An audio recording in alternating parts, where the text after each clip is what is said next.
একটি আদর্শিক সংগঠন বাংলাদেশ মজলিসুল মুফাসসিরিন এর কেন্দ্রীয় সভাপতি, যার বয়স 84 বছর, বাংলাদেশের নন্দিত আলেমে দ্বীন, বিশ্ব বিখ্যাত একজন ইসলামী চিন্তাবিদ, যিনি পৃথিবীর অনেক দেশে দ্বীনের দাওয়াত নিয়ে সফর করেছেন, দাওয়াত পৌঁছে দেওয়ার চেষ্টা করেছেন।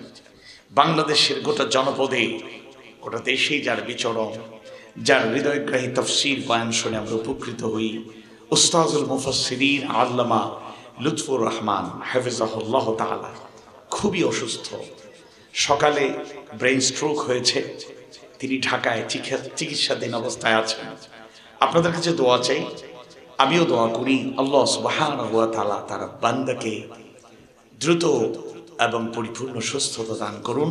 কোরআনের ময়দানে দ্রুত সময়ের মধ্যে তিনি যেন আবার ফিরে আসতে পারেন, তার জবান থেকে যেন আমরা কোরআনের হৃদয়গ্রাহী কথাগুলো মাধুর্যপূর্ণ ভাষায়, চমৎকার ভঙ্গিমায় যিনি কথা বলেন, চকরিয়ার মানুষেরা, কক্সবাজারের মানুষেরা প্রাণের চেয়েও বেশি তাকে ভালোবাসে।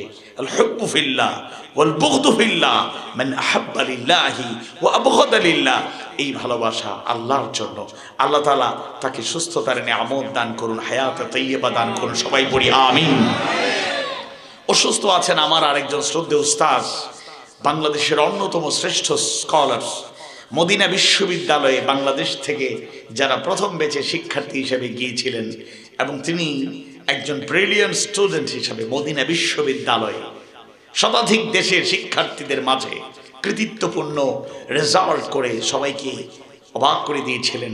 ফার্স্ট ক্লাস ফার্স্ট যিনি হয়েছিলেন, মুমতাজ, যিনি গোল্ড মেডেলিস্ট, ঢাকা বিশ্ববিদ্যালয় থেকেও যিনি ফার্স্ট ক্লাস ফার্স্ট হওয়ার কৃতিত্ব অর্জন করেছিলেন, শেখুল হাদিস আল্লামা ইসহাক আল মাদানী হাফিজাহুল্লাহ তাআলা, তিনিও খুবই অসুস্থ। এবং আজকে আরেকটা খবর পেলাম তার পারিবারিক সূত্রে, বৃহত্তর সিলেটের প্রবীণ আলেমে দ্বীন, প্রবীণ ওয়াইজ, আমাদের প্রাণের স্পন্দন, ছোট্টবেলা থেকেই যার ওয়াজ শুনে শুনে আমরা অনেক কিছু শিখেছি, যার কাছে এখনো আমরা সবক গ্রহণ করি, আমাদের পরম শ্রদ্ধাভাজন উস্তাদ আল্লামা আব্দুল মতিন চৌধুরী শাহবাগী হাফিজাহুল্লাহ তাআলা, এই দুজন একান্ত শ্রদ্ধেয় উস্তাদকেও আল্লাহ সুবহানাহু ওয়া তাআলা সুস্থতার নিয়ামত দিন, হায়াতে তাইয়্যিবা দান করুন।